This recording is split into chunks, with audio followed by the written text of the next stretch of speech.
Welcome back to Atlanta and Company. I'm Christine Pilara. The new year is here, and one of the most popular resolutions for 2010 is to get in shape. Financial shape, that is. And with the help of our shopping queen, Fatima Medikarimi, we are kicking off a financial resolution series every Monday in January. We'll be tackling your money concerns and offering you tips on how to get ahead in 2010. Now, opening the series is the most requested topic, getting out of debt.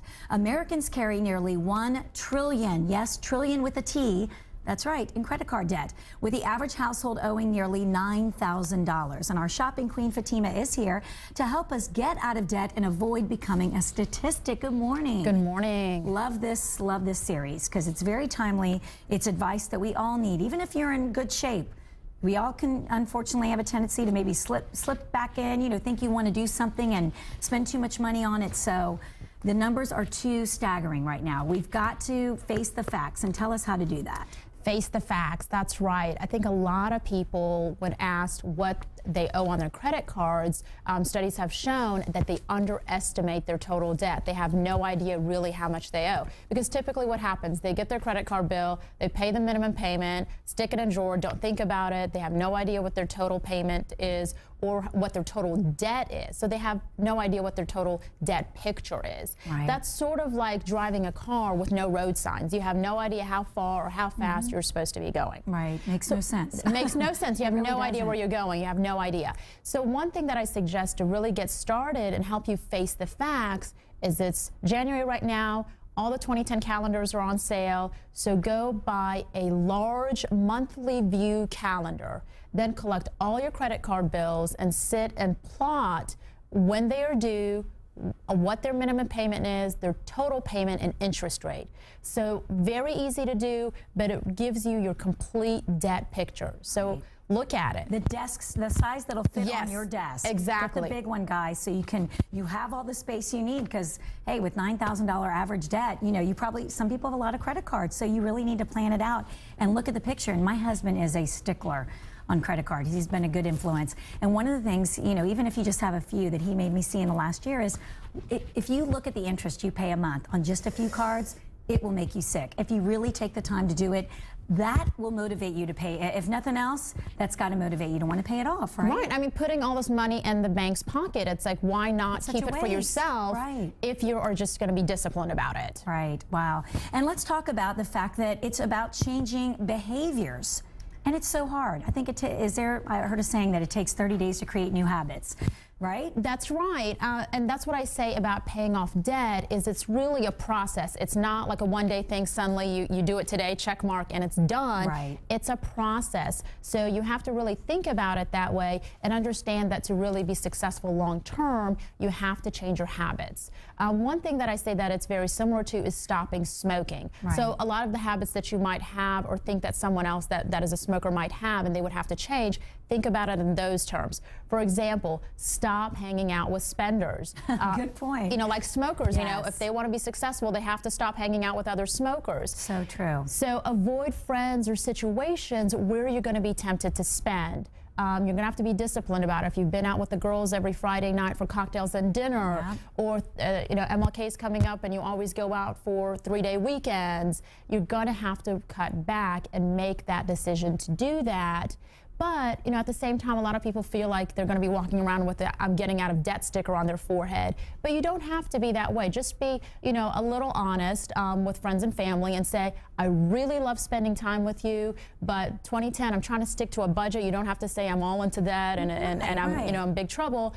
But I'm trying to, stick to a budget, and I've exceeded my entertainment, shopping, vacation, whatever allotment for this month, but I still would like to do something with you that maybe we could do next month or might not cost as much. Isn't it sad that, you feel like there's some sort of stigma? Because I know when we weren't going out a lot this year, I turned down some girls' nights out, and without just saying really why. And finally I thought, why am I ashamed to say, you guys, I just can't do it? But come over to my house, we'll have a glass of wine or something. There's just something about being the stigma attached with saying, no, I can't do it.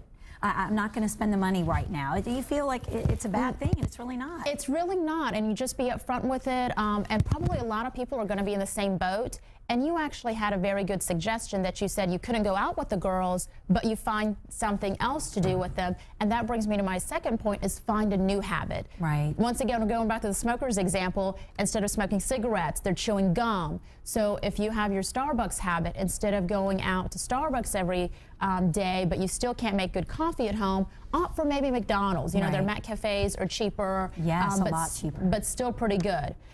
If you love going out and buying books or movies or going out to movies even, discover your local library. I mean, I honestly had not been. We've talked about that before. What a great resource we forget about. It is, and I hadn't been for a while, and when I went and I was like, wow, all this selection, and I could actually even sit at home and make my reservations for items that I want online and just hop in and pick it up, so I didn't even have to really worry about going into the library and getting lost and not knowing anything. Everything is very much, the technology has really amped up. Wonderful. So find a cheaper or free alternative. Don't go without, just find a new habit. Okay, and lastly, how do we start paying off that debt? You mentioned it's not going to happen overnight. We know that.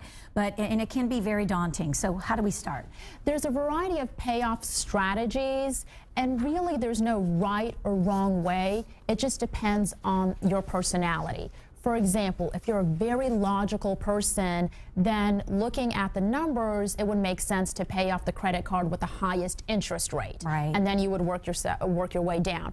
However, if you're more of an emotional person and you need to get constant reinforcement or encouragement, then pay off the credit card with the least balance. Right. So you get that sense of accomplishment. When you're tearing it up, or when you're cutting that card up. Yes, right? exactly, and want to continue. Okay. And then another option is also, if you have maybe a low credit score and you want to increase your credit score, is to pay off the credit cards that have the highest balances, or not their highest balances, but are closer to the limit, because that takes up your credit utilization score on your credit report. So that's another strategy.